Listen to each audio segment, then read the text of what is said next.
You spend a very long time, many late nights, putting budgets together for government, and then you get it all out there and everyone in government's really excited to say, like, look what, we did this great, big, hard thing. And you see people in focus groups, literally, quote unquote, what budget? Yeah. One of the participants came back and said, oh, state budget. Oh, they have their own little budget too, don't they? That's cute, isn't it? It's hours and hours of my life I will never get back. Thank you, punter number 4.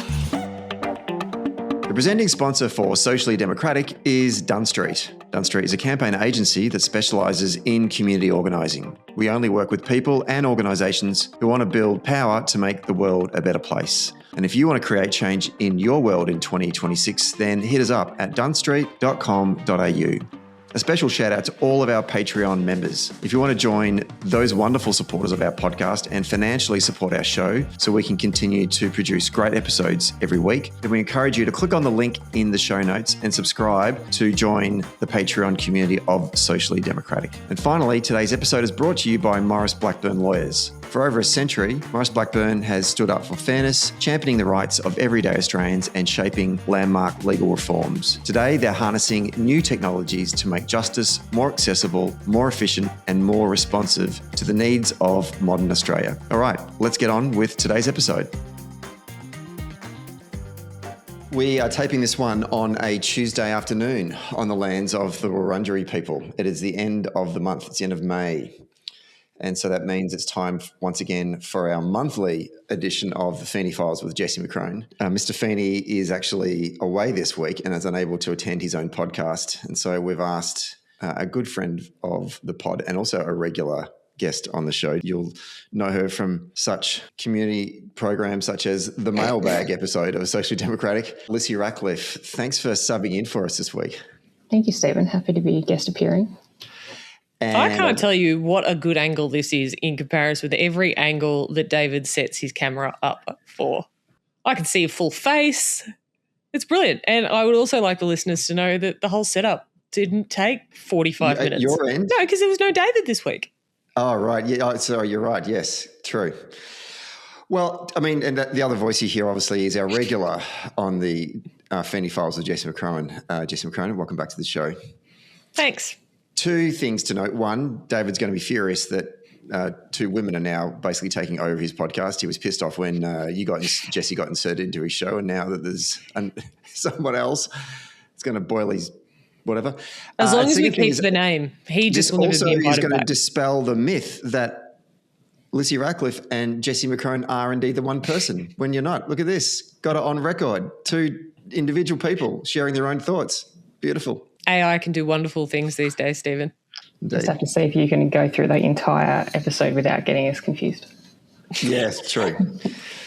Well, let us get into the episode. The main story that we want to talk about this week is the May federal budget, which was handed down earlier this month by Treasurer Jim Chalmers. We had Adam Triggs and Emma Dawson on the program the day after the budget to review it from more of a policy perspective. And they did a stellar job. I needed to lie down afterwards. I didn't know what they were talking about the whole time. But I'm pleased that now we're going to do a politics analysis of the budget, which is a little bit more in my wheelhouse. Jessie, I'll go to both of you, but I'll do Jessie to you first. Now that the dust has settled, what's your read on the political reception of the budget to this point? So I'm going to answer this in a couple of parts. And the first part is that I don't think the current political read on the budget the current political response to the budget overly matters. Now, that's not always the case when the first budget under Tony Abbott, I think, essentially ended that government, or certainly his leadership, when they made very deep cuts to health and education, even though they said they wouldn't ahead of the election. But I think those who have had the best analysis of the budget is those who have looked at it as one budget in three. And I must say the Treasurer has made my analysis a little bit more challenging by foreshadowing today that there will be income tax cuts coming ahead of the election. But I saw this as a really clear part one budget of a 3-budget plan that the government has. And the first one is to deal with negative gearing and some tax challenges and things that are broadly going to be the less popular of the changes they make, really get in there and make the argument. Everyone's going to jump up and down and say we should do more around income tax. And what do you know? Budget 3, just before the election, I'm going to suggest there may be some income tax relief. And I think that is, I was really pleased to see it, because I think that we are, as political forces at the moment, very reactive. And I do like to see a good plan, a 4-year plan, 3-year plan, depending on when the election is, with different horizons. So I think that the reception right now doesn't overly matter, but that doesn't mean there aren't a couple of things that is worth picking up and cleaning up. I think that the government was really prepared for the fight that they came into around negative gearing and some of their CGT changes. I think that their answers on why shares and trusts are part of the changes hasn't been amazing, and I think that there's a little bit of work to be done there to sort of align the messaging. I'm less worried about, frankly, this sort of startup campaign that has captured the imagination of journalists and a few of the people online. It reminds me of like 2011, where you could get 4 people to tweet something and Latika Burke could write an article about how the online community is furious, because I just think that the capacity for that online campaign to maintain momentum for the next 3 years is going to be challenging, especially given when the orchestrators of the campaign have already said that they've gone for engagement over accuracy in actually what they're saying. So I think there is a long way to run with this budget, is kind of my main thesis. And I think as a political strategy, it's a very sound one. They've picked the generational change that is happening with the voters. I think it is the right time to do it. I'm very pleased that Labor is doing it. I think there are a couple of things that they can tighten the messaging on, but all in all, they've come into a budget where they have done something that they ruled out at the election, and that is not the main talking point of the budget. So if I was the government, I'd be pretty thrilled. Not without trying, of course. They did in the first 24 hours, they being those who were opposed to this budget, in the first 24 hours certainly did try to get up this line that it's about broken promises, but I felt the government kind of stayed the course on... and took it head on. Yeah. Lissie, your overall read on the reception of the budget? Yeah, I mean, I think there's a big difference between noise and reality in politics, and the most successful governments understand the difference between those two things. And a lot of noise in the media doesn't necessarily translate to what people or voters think and how they will behave on the ground. I think my take on budget night was that the government would stick the landing on the comms, and I think I agree with Jessie. There's been maybe some issues that need a bit of tweaking, but I overall I think they have landed it, and they will see it through. I think that the bit that and we talked about this on Mailbag last time with Todd, but the bit that they front run properly out of the budget, like the housing story, like they've won that argument. That bit's done and dusted. But because they set the groundwork and they laid the table for that, months ago, really, and they've been consistent in that. The bit where they've had more trouble is the bit that probably had less previewing, and that maybe people were a little more surprised about, and which, by all reports, was sort of a later change that was made based on Treasury advice.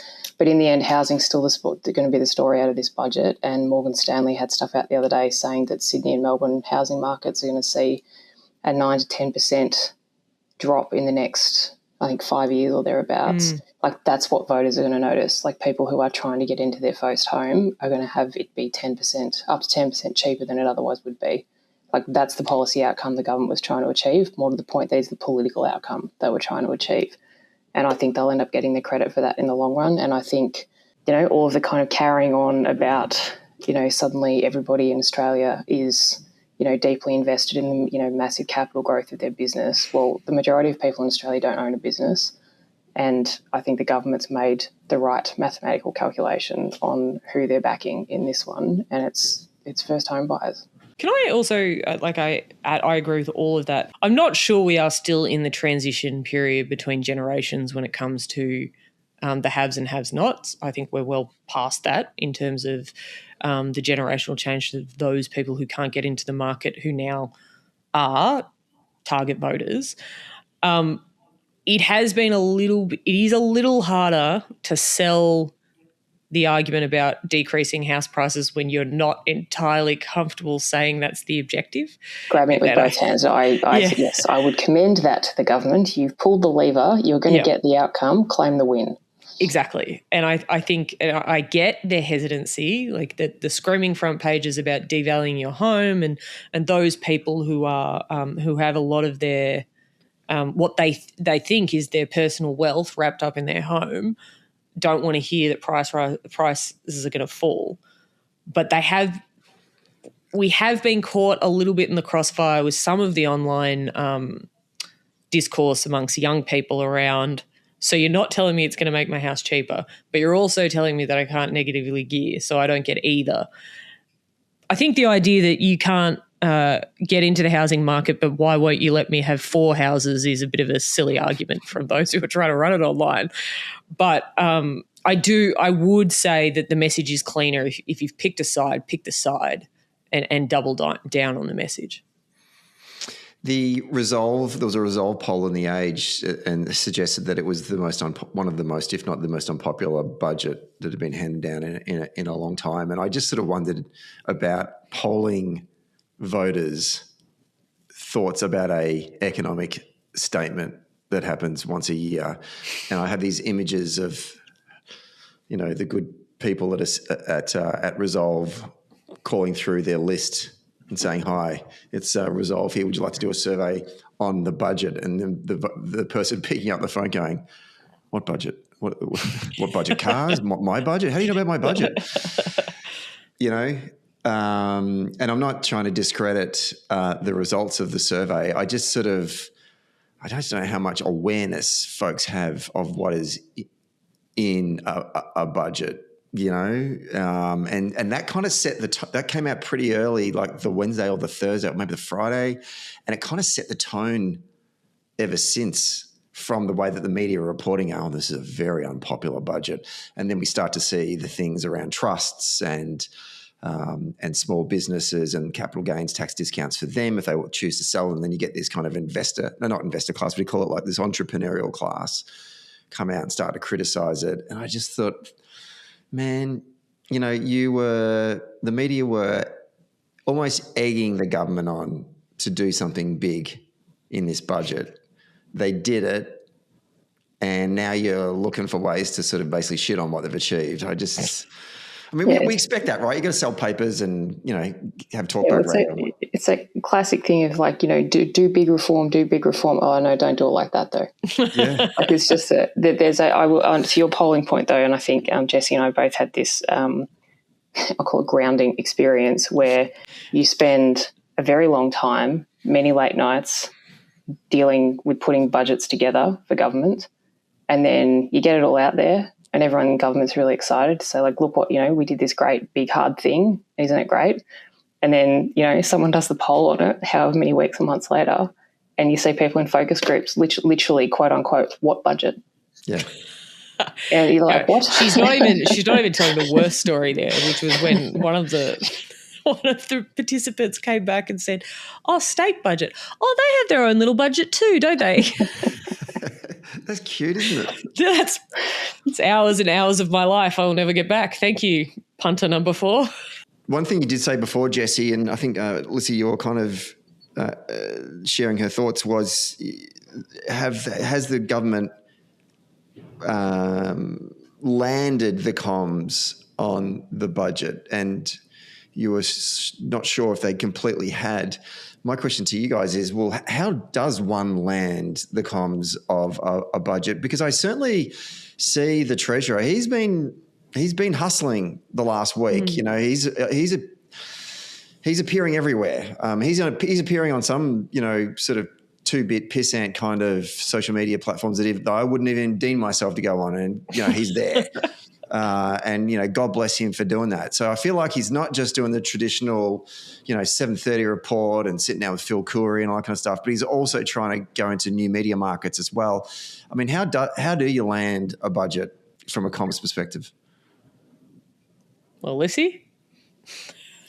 You both did it, and successfully.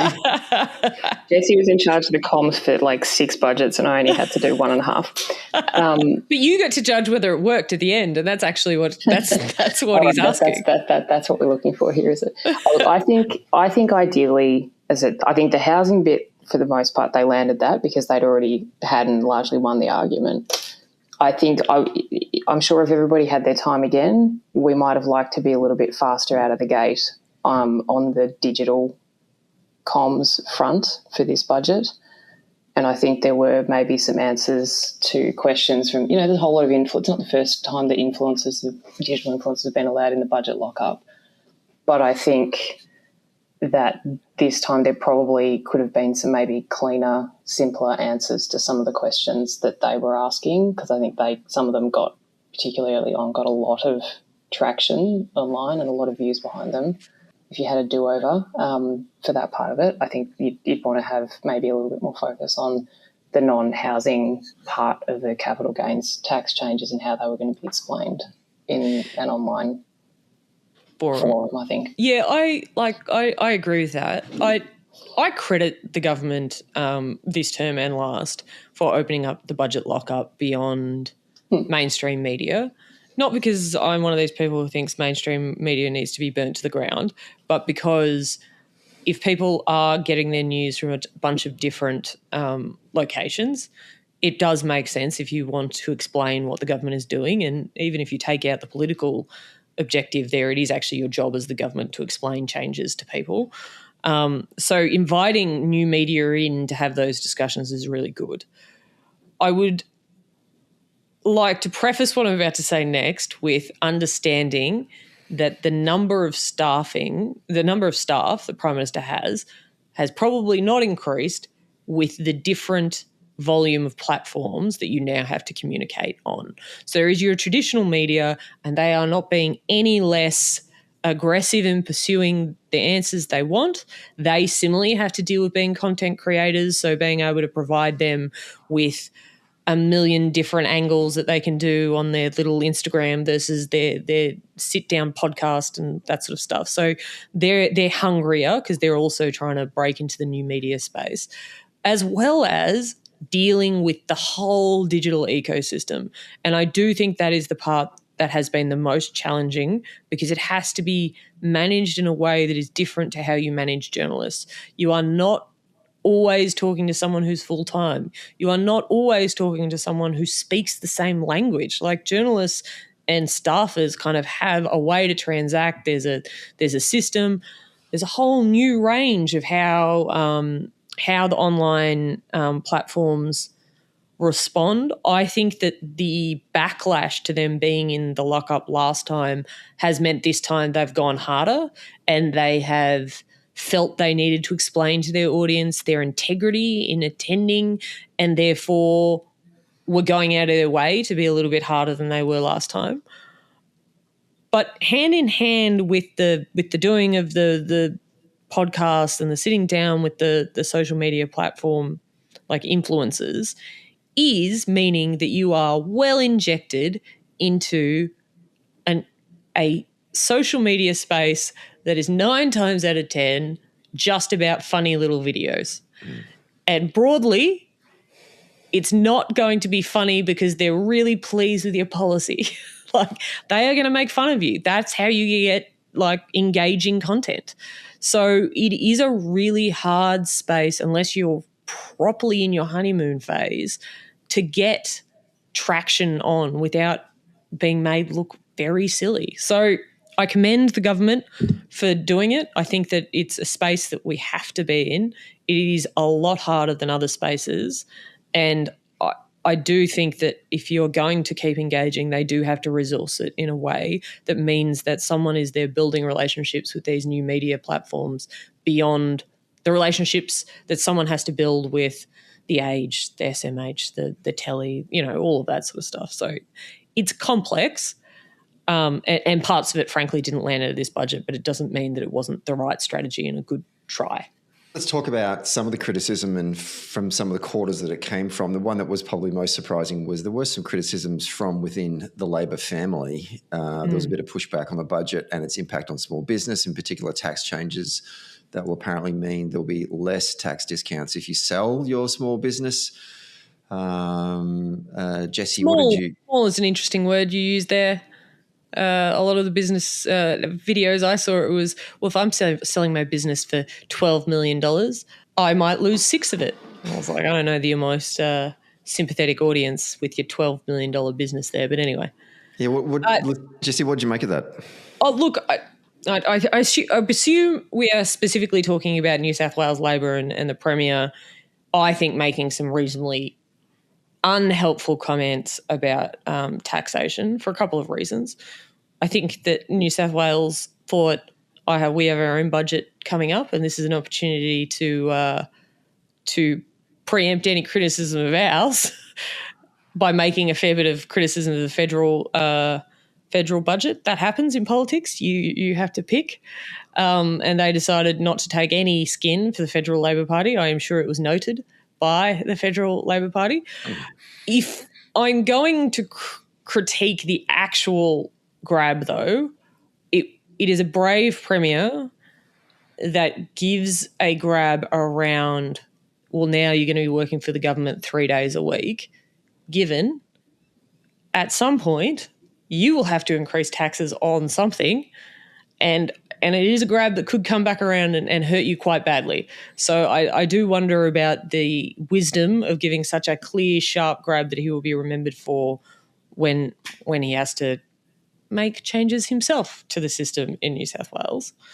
And the second piece of criticism amongst all of that is from, I believe, Lockie Harris was out giving some quotes about the budget.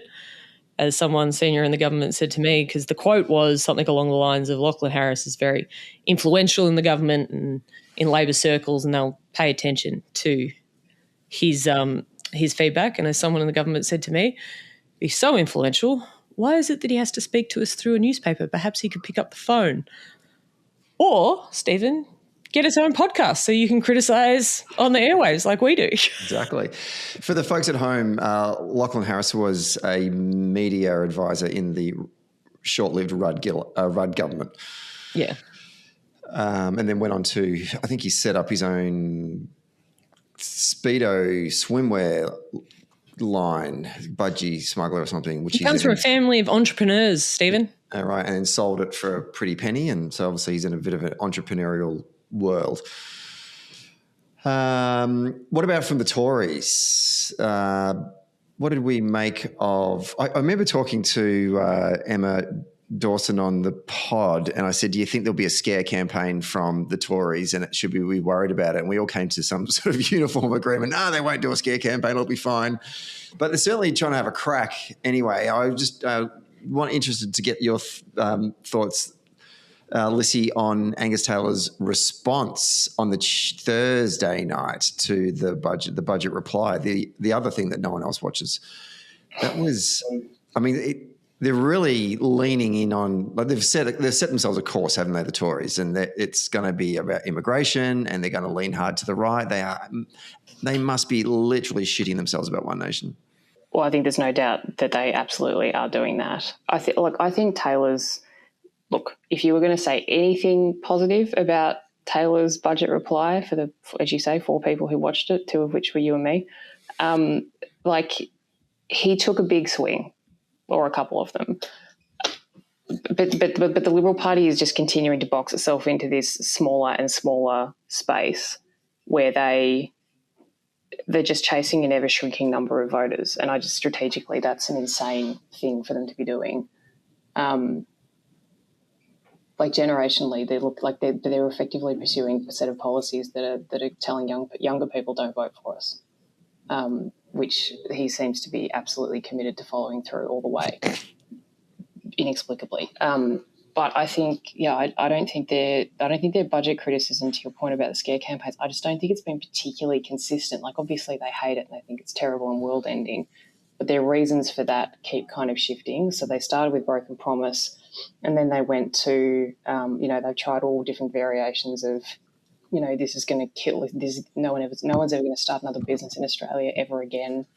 And now they're on to, all the people who are apparently saving for their first homes by investing, heaps and heaps and heaps of money in the stock market, which again, I am going to hazard a guess and say is not the majority of people aiming to buy their first home. So they haven't sort of, picked a message and stuck to it. And if they were going to get something to really get traction, I think they had to do that.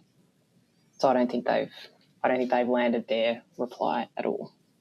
No, they threw so many Hail Marys as part of the actual reply that you couldn't even like arguably they should have just stuck with their changes to the tax brackets.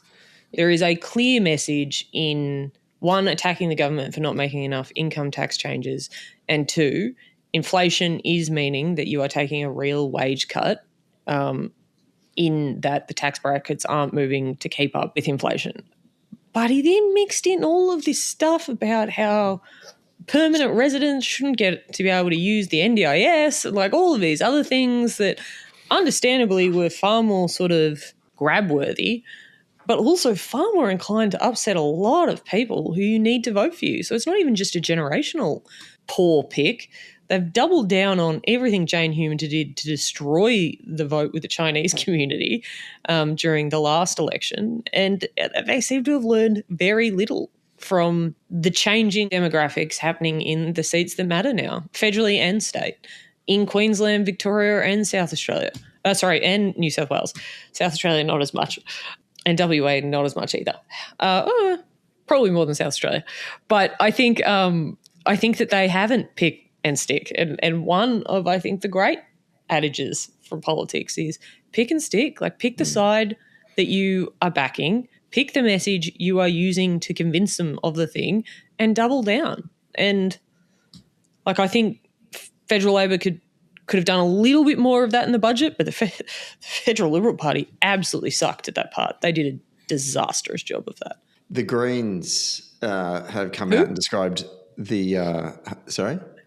Who? I know. This may not even make the final edit, but anyway, they described the negative gearing and the CGT changes as lacking in courage and pushing for complete removal of the CGT discount with no exemptions.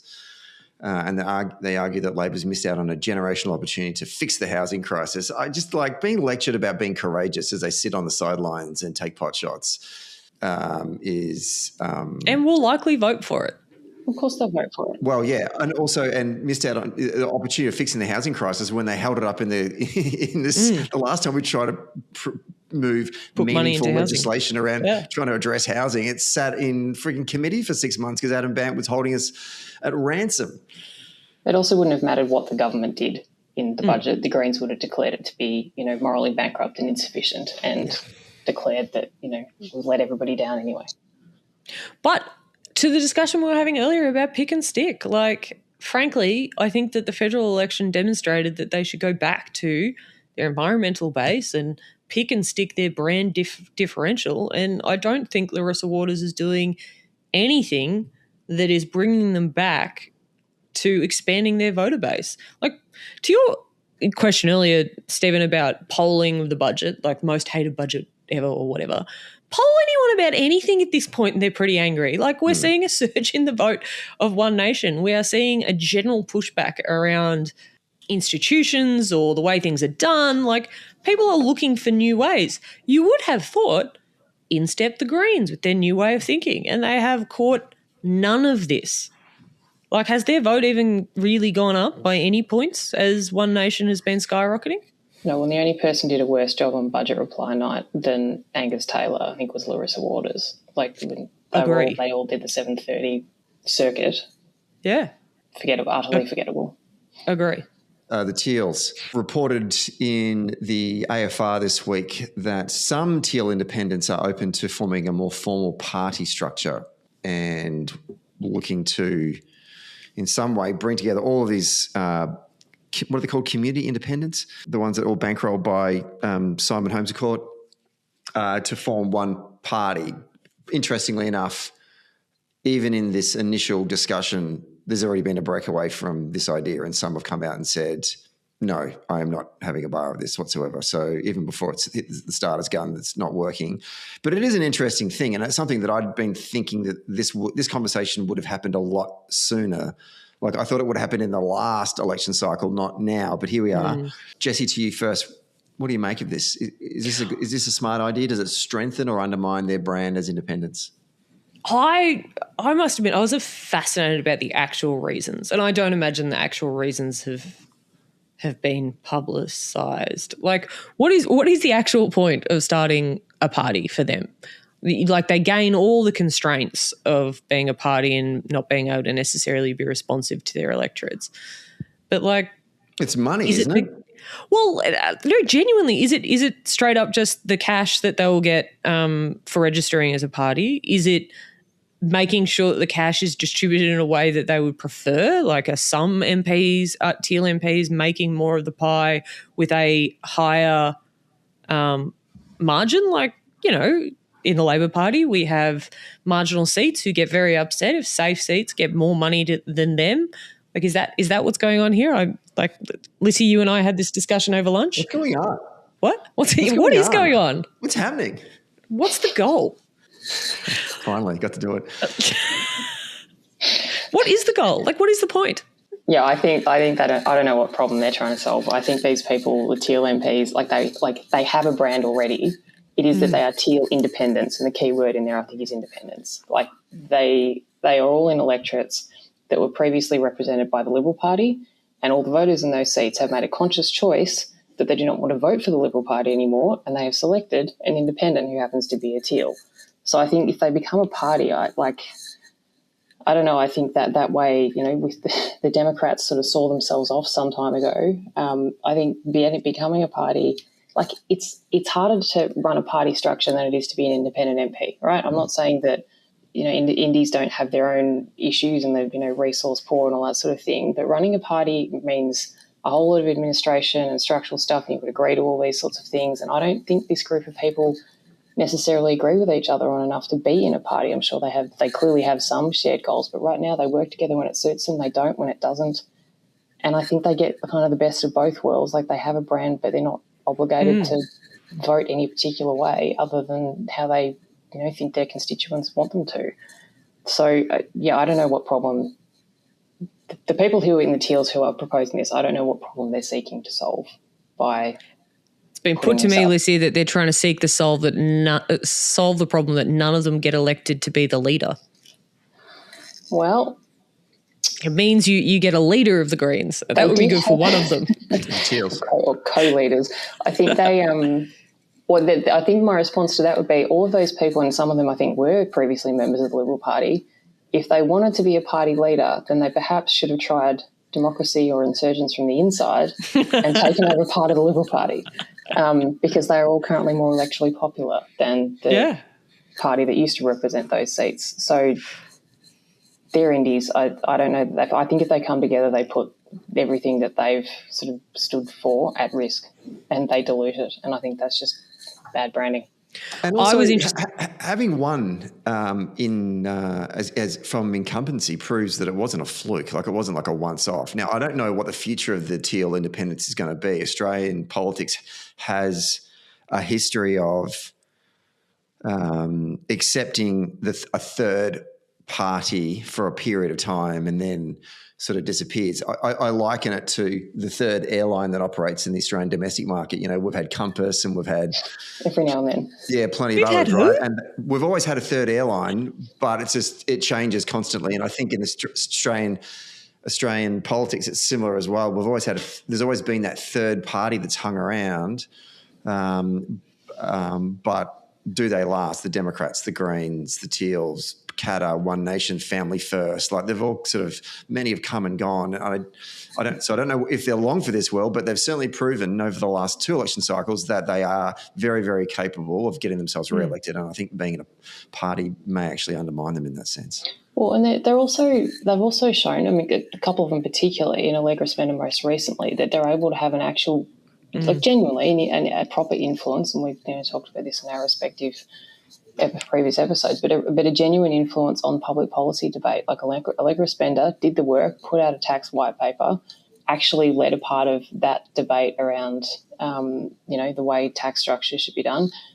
She sort of backed away from a little bit of that after the budget was handed down and actually implemented a bunch of what she suggested.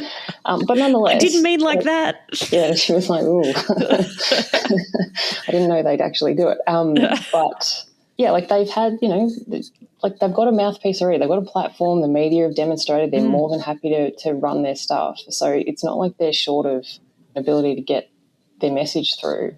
It is like, even if you can get the administrative bit together, it is culturally very hard to keep a group of people together in a party who maybe aren't entirely aligned on what they're all doing there. And the Greens' internal dysfunction, which continues at state and federal levels, I think is a helpful pointer to that. No one would ever be able to point that finger at the Labor Party, Lissie. I think you're right to say that it's never happened to us. We have enough long-term practice to remain structurally sound regardless of any personality clashes that may come up from time to time. There's also structure and practice to manage those things. I am interested in the anatomy of this story. Like, who was it? Someone who wanted it to happen that briefed it to media, because it felt like it was not well incubated. Didn't David Pocock put it out? Oh, did he? He's not interested in it. I also add that whoever asked Malcolm Turnbull to weigh in killed the idea stone dead. Yeah, I know. He said his name in the article. I was like, oh, that's the end of that. It literally was. I think it was the trigger for everyone to start putting out their individual statements saying, I didn't know that anyone was talking to him. I have nothing to do with this. And also, frankly, mate, how are you still in the Liberal Party? Just leave. Like, if you're going to, be out there advocating for the creation of another party, I think you should be able to draw, a firm line. You cannot still be a member of the party that you are in if you are advocating for the creation of another one. New rule. Yeah, I felt that if Turnbull ever did make an announcement and sort of get it up and said, I formally resigned from the Liberal Party, quite frankly, I never wanted to be there in the first place, everyone would go, yeah, we know. I literally, when I was reading the article, went, oh, you're still a member. Who's this? It is surprising. Should we do categories? We should.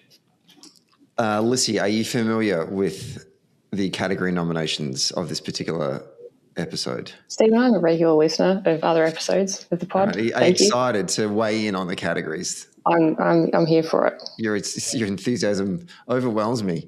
Okay, the first one is always the popular one, the Tory with a typewriter or the tree Tory with a typewriter. We have a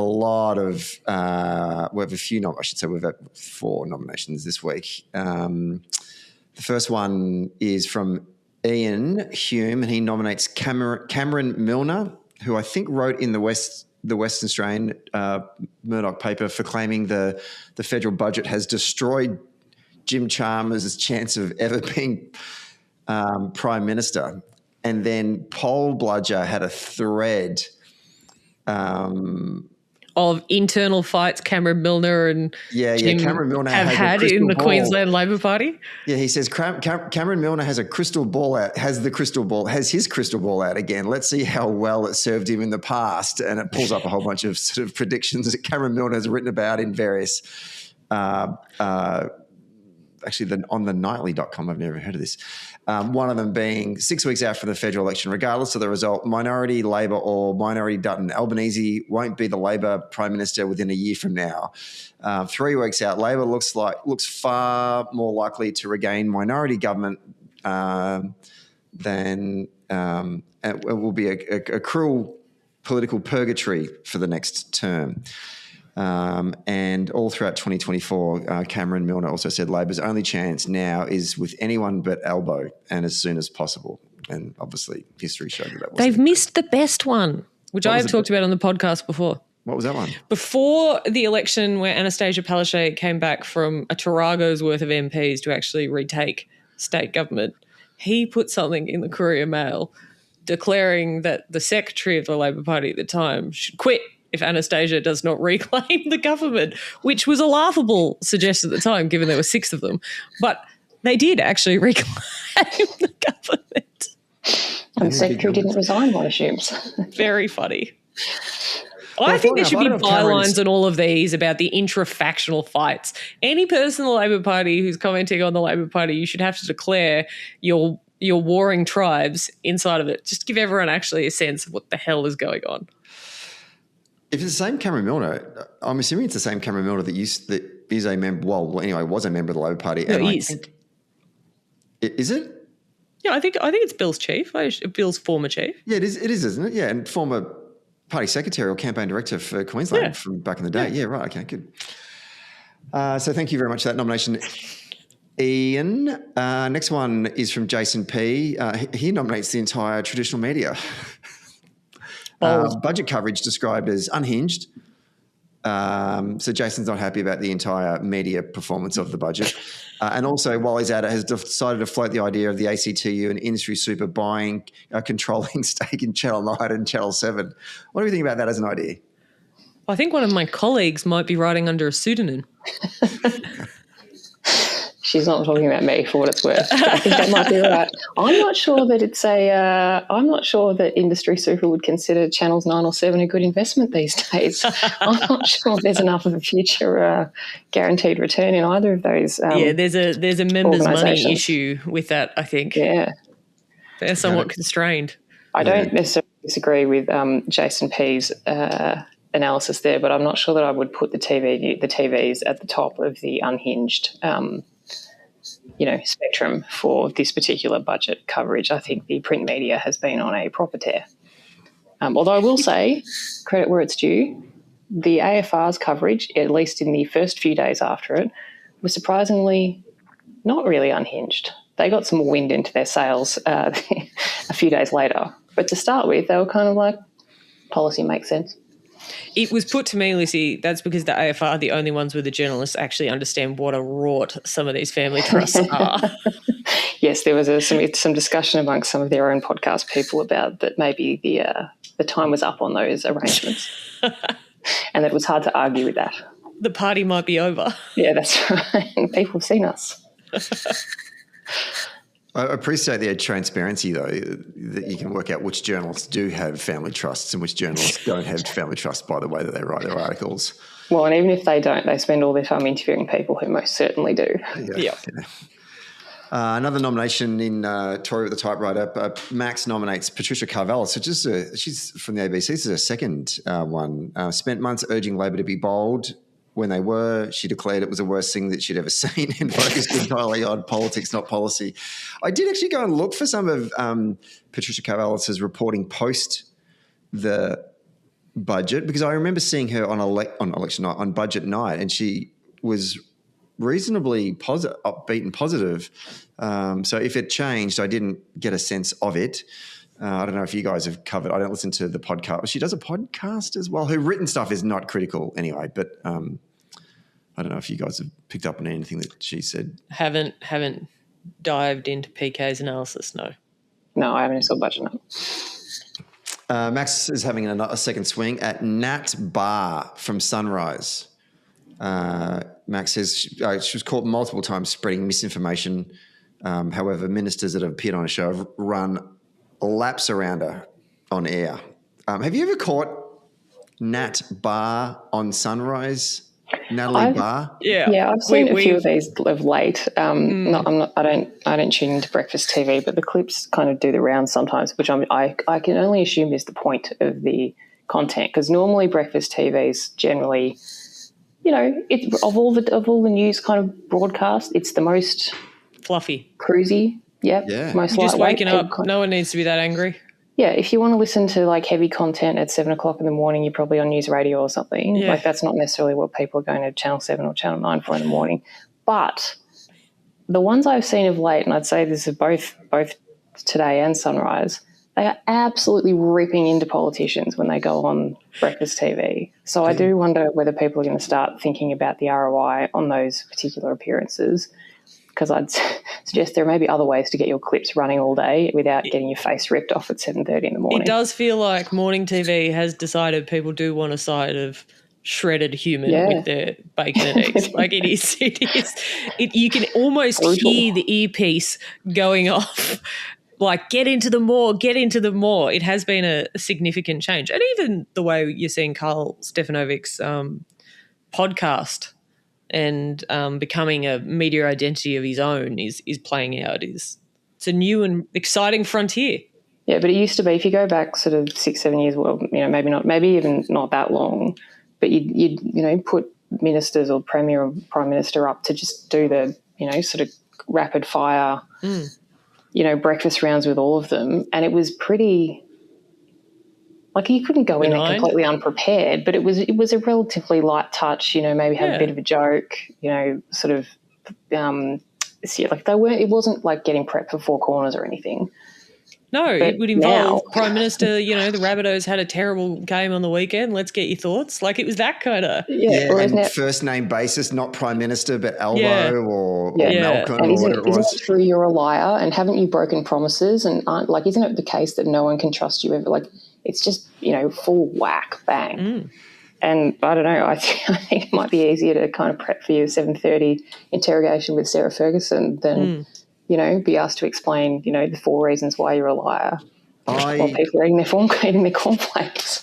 When I saw Premier Jacinda Allen go on a couple of weeks ago, she could not get an answer in because I think it was Sunrise and Natalie Barr would just speak over the top of her and was just not yelling at her, but just constantly interrupting. And I was sort of thinking, what do you do? Like, if you put yourself in those shoes, what do you do in that moment? And the only thing I could think of would be, because you'd imagine the scenario, Premier Allen she was in sort of that park area where they do a lot of that outdoor morning, piece to camera. I'm assuming that you can't, there's no monitor, so you can't see them. You're looking down the barrel of a camera and all you've got is the audio earpiece in your ear.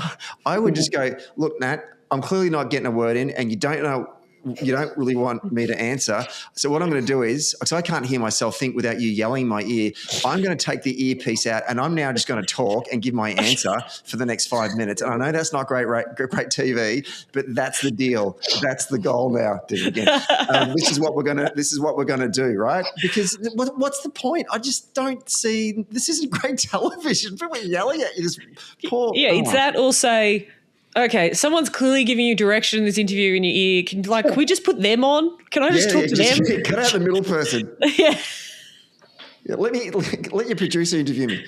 He's frantically Googling. Okay, anyway.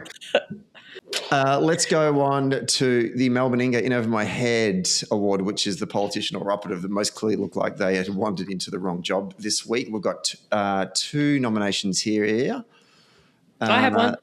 The first one is from Peter. He nominates UK Labor and he says, with Andy Burnham likely to take over, what should he do? No money for sweeteners, tough calls on welfare loom. And he also says deja vu from the Rudd Gillard years. I know that we had an episode last week with John McTiernan and David about the UK Labor and their state that they're in. It feels like Andy Burnham's going to win. Still got to win the by-election in the first place. Well, I think this is the problem. If Andy Burnham can win the by-election, he will absolutely flatten every other contender for leader. That is very clear in the polling. It is not clear at all that he is going to win the by-election. So I think that is a watch this space for the next, 3-4 weeks, whatever the next month, because that is a pretty big fight against reform that he has to win. And if he doesn't win, I think that leaves him all in a very awkward position. Because I think, based on the polling that YouGov's done, I think Keir Starmer might have the numbers over most of his current colleagues. Yeah. So, among members, that is. So, God, that's an indictment. Yes, so that's going to leave everybody in a pretty awkward position. I had a probably answerable question that I actually wanted to throw at John McTiernan, but we just didn't get there because we ran out of time. And it was, where would UK Labor be if David Miliband had won the 2010 Leadership Challenge at the Manchester Conference? It might have shortened David Cameron's political career. You probably wouldn't be you're probably still part of Europe. Still part of Europe. You don't get Jeremy Corbyn. Oh, you probably win the next election. You're probably a Stephen, reasonably your English passport would actually be worth something to me. British passport. Another nomination, this is from David. No, it's not. No, it's from me. Paul Dowsley, 7 News reporter, ran a piece on the Premier who was door knocking her own seat of Bendigo East 6 months out from the election and framing it as desperation or dedication. Let's play the clip. Looks like a door-to-door saleswoman, and in a way it is. It's in fact the Victorian Premier, Jacinta Allen, here in her seat, Bendigo East, knocking on doors more than 6 months before the Victorian state election, trying to secure votes, as internal polling reportedly shows she risks losing her seat at the election, a seat she has held since 1999. Is it a sign of desperation or dedication?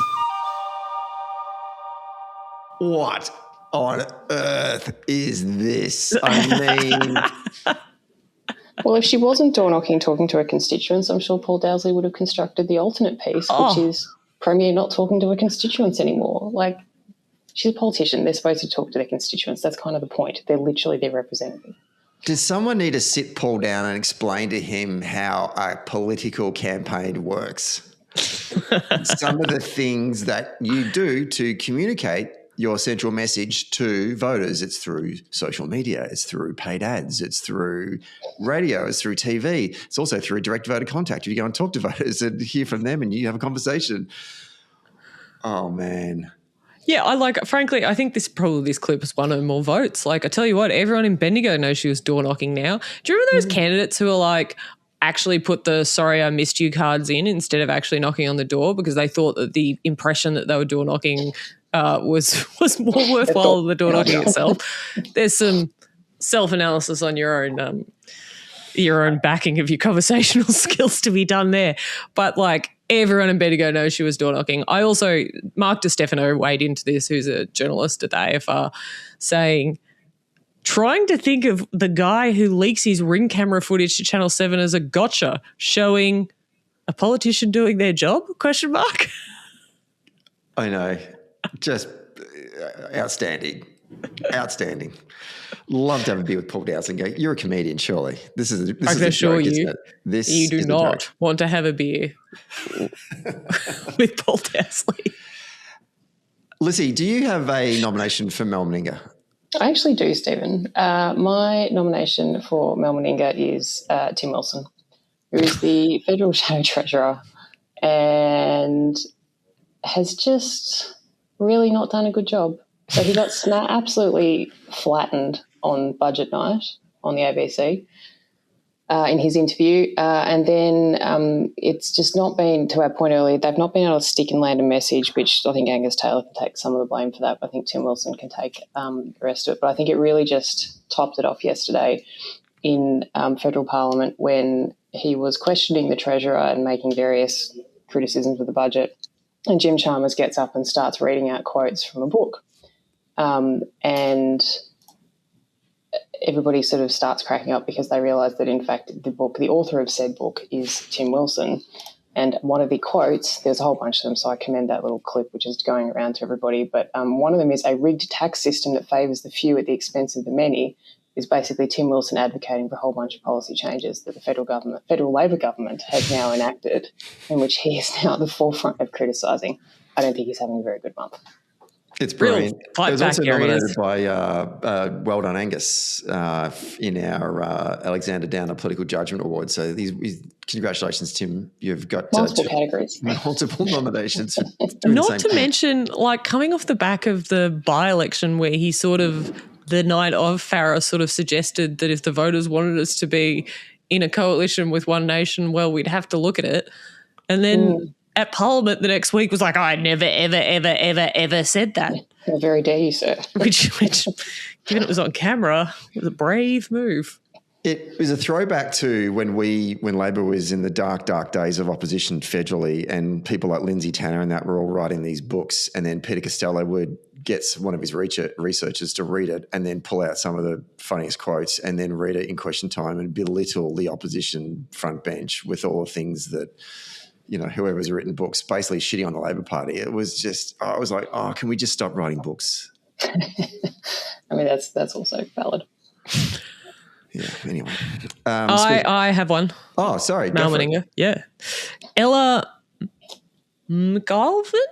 She's a journalist. You all know her. I know how to say her name. She has written, several of Labor's lower house seats are under threat from One Nation, including Miss Allen's Bendigo, as well as Petrie, Dixon, Braddon, Hawke, McEwen, Bullwinkle, and more. Like, I know that journalists are out there to blame Jacinta Allen for everything that's ever happened, but if we're under threat in the seat of Petrie from One Nation, I don't know that could be seated home to the Victorian Premier. And also, they're all federal seats. What's the leap between? Yes. These are none of this makes sense, Stephen. None of it. What publication was it? I think it was news.com. Oh, right. Alexander Political Judgment Award. I've got one, and I regret. It's with great regret that I'm nominating the Victorian Labor State Conference, who voted over the weekend for a motion calling on the release of someone serving 5 life sentences and directing attacks against 4 Israeli citizens in the Second Intifada, and also voting against a motion condemning the Iranian regime that's killed over 45,000 of its own citizens over January. I just find, and I just want to say, depending on where you, doesn't matter where you sit on the whole foreign debate around Israel and Palestine, why is a state party conference debating foreign policy at all, particularly when we're in the year of a state election? It's always been a weird feature of our party. I've been there when we've had debates about Greece and Turkey and Cyprus and, all of the hot-blooded issues that people are super motivated about, and they always put them up in certain weird parts of the policy platform that we don't actually have anything to do with. It's a federal issue.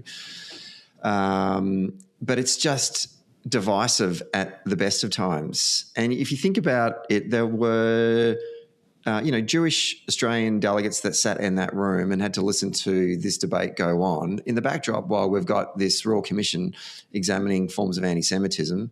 I just thought the timing it's just genuinely poor form, and also politically. There is no good timing for this. No. For this motion. The motion was disgusting, and it kind of speaks to the fact that this topic has frankly jumped the shark for a bunch of people within the Labor Party about these conflicting motions that are really just an opportunity to try and get the other side to say something that they're not happy saying, as opposed to possibly, I don't know, doing things constructive that could lead us to better understanding and better connection across communities. Let's not put up motions that deliberately inflame the situation. I just think it's dumb. I don't think it actually helps. And as much as I think it was particularly poor timing, I don't think there was ever a good time for this motion. No. And after all of the work put into this weekend, where they finally actually moved the conference out of an absolute dumpster fire and moved into a nice building and spent a lot of money. I'm really angry that in a generation, right? They've finally done it. Yeah, and actually with the aim to make it it's almost like a soft launch for the election campaign and make some signature announcements and get to start to dominate the news cycle. This becomes the front page of the Hun on the Monday morning, and then the Premier has to clean it up on Tuesday. We're still dealing with it on Tuesday, for Christ's sake. Yeah, and I think it is worth noting that the Premier did come out and quite firmly say that she did not agree with what happened at state conference and did not support it, and that should not have happened. Yeah. So I think. Yeah, but I agree. The state conferences should stay in their lane. It's not like state governments don't, and state politics doesn't have enough issues that we should all be focusing on: health, education, jobs, training, you name it. There's plenty of things that we need to debate about and should there, and that's what we should do. If you want to be all about foreign policy, national conferences in Adelaide in July, and people are free to go as delegates or observers if you get yourself there. But it was not helpful to anyone and hurtful to many.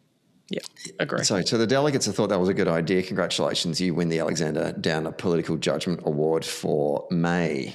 Okay, last thing. Stephen, I thought you were going to announce you're going to be a candidate to run for the next state conference, and I was going to not be pleased about that announcement, but go on. Never going back. Flex category, I'm going to nominate a hot take of the month, and this has been on my mind for a while, and I'm interested in getting the thoughts of both of you because you've spent time in CHQs of both state and federal campaigns. But my hot take is that Victorian Labor needs to move onto campaign footing now. And by that I mean setting up a CHQ, not 8 weeks out from election day, but actually doing it now. The more I think about it, there's a risk that we assume that a previous campaign playbook will work again. The fundamentals of the Victorian electorate and the fundamentals of the Australian electorate, I think, are fundamentally changing and have changed substantially since 2022. I think the Liberals and the Nationals are in deep shit at this election. I think that the media are trying to keep this honeymoon going for Jess Wilson. I think both members of the coalition, I think they are fucked. And I don't think there's an opportunity for us to be complacent. And I think that I'm worried that votes are going to get baked in now, and it's going to be harder and harder and harder for us to unwedge them again from who they're thinking about voting for. The research tells us clearly that, when you treat a likely persuadable voter or a likely undecided voter with content, they move over to your column, but then eventually they retreat back and drift back to being either undecided or persuadable. So the implication is stark. If you think that you're going to target these voters in the last couple of weeks leading up to September, last Saturday in November, it's going to be too late. And I know it's expensive. It's going to be really expensive because you're going to have to set up a campaign operation where you're going to have to get the best and brightest from who are probably working in ministerial offices right now. They're going to have to stop working for those offices because you can't be in there on the taxpayer's dollar. The campaign's going to have to pay for them. It means that if we're going to treat voters with campaign material, we're going to have to do it on a fortnightly, if not, maybe a monthly basis. That's expensive. But if we want to win, if we want to hold on to government in Victoria in November this year, we are going to have to start campaigning now, because I am worried that we are sleepwalking into a loss. That is my hot take. That is a very, very, very hot take. Yeah, look, there's no doubt this is a different contest than we've seen for a long time, if ever. Like, it is a genuine three-cornered contest across most of the state, and that's, in previous elections, you've got the Greens running in a handful of seats where they're a genuine proposition, but not actually statewide. And there's no doubt One Nation is definitely challenging hard in a whole lot of different places. So, for the Labor Party and the Labor government, you've got your traditional. You've got more than one front to deal with. Your traditional people you're fighting in either Liberal or Green contest seats, and then you've got One Nation now injected as the sort of genuine new force in a whole bunch of places. So, look, I agree with you, Stephen. I think to the extent that backing all the late money and the late, advertising blitz to do the job on its own, I think is a very high risk proposition, if that is what is being considered. And I think, look, that the reality is that they've got to keep the government running properly and if I was still in my old job as Chief of Staff, the notion that I would be able to excise a whole lot of people from the operation and hand them over to head office, assuming that, they had the money to pay for that and everything, would be a pretty delicate balancing act that Jessie and I would have spent very many sessions with Whiteboard trying to work out how you could make that work. Lissie would have been thrilled to hear that 6 months out I was leaving the office. She would have. Yeah, that would have been an excellent conversation that we would have had. But I take your overall point. Like the campaign is on. The campaign is not going to start when Caretaker starts. Yeah. Like, it's on now. And the federal budget is kind of the last big kind of thing that, blows out all the kind of bandwidth. Otherwise, that's done now. So, like, Victorian election's the next big thing. Yeah, I think that like field organisers and seats now would be the first thing I would do. So, like, even beyond the campaign headquarters idea, Stephen, and you're right, it's a different election and we have to think about doing things differently, but my first step would be make sure that we had those people on the ground. I frankly thought we were too late to have them in 22. We still won quite handily. But I still, like, if I had my druthers, I would have put field organisers in earlier. But we were coming off a federal election then where there had been people out in the field already. So, like, there was perhaps more of an excuse for that. I am Jessie, worried it's also about worth noting that, like, the field campaign is the key point of difference in the campaign, or one of them, the campaign machine that we have versus all of the other parties. Yeah. We are the only one that runs proper field and that has the training and the resources and the culture to organise collectively. No other party that we run against has that, including especially One Nation. Yeah, like the Greens are the only people that come close, and I don't think they do it like us. Yep. So, yeah, it is the comparative advantage, and it is the thing that shifts votes, is that. Like, frankly, if you're waiting for late money to come in for a late TV advertising or a late digital campaign, like, you're going to want to hope that is the panacea of all messages. Like, that has to be the best testing ad you've ever seen that you're going to drop like 5 weeks out to lock up the whole electorate, because as people fragment more about where they're getting their media and all of that, like, knocking on their door, as our Premier is doing, is the way to shift people's votes. So there is all of that. And I will say, yeah, Stephen, I was happy to take 6 weeks no pay. I wasn't happy about it, but, like, I did it. 6 months no pay for a ministerial. Pretty hard ask. Big ask. Yeah. Well, raise some money. And there's an opportunity to do it right now because we don't have any funding laws. So take full advantage of it. All right. We're going to wrap it up. We normally do Social Democrat of the Month and Who Won the Month. Do you either have one and you can just do that quickly? Like, I am going to go with the federal government. They've taken a swing. I think, like, credit to them. This is exactly what we talk about when we elect Labor governments. They make big transformational changes to our economy and to the way the country works to remove inequality and make sure that people are on a more even footing. So credit to them this month. Good job. Lissie? No, I heartily second that. That is the point of Labor governments, and they are absolutely living up to that promise. Good job. All right, team, that's it. That's your hour. Thanks so much, Lissie, for jumping in and subbing in and joining us for the Feeney Files of Jessie McCrone. Look forward to seeing you at the Mailbag episode, which is not next week but the week after. Thank you, Stephen. Thank you for having me. You can let David know that I am, available for his next unavailability. Indeed.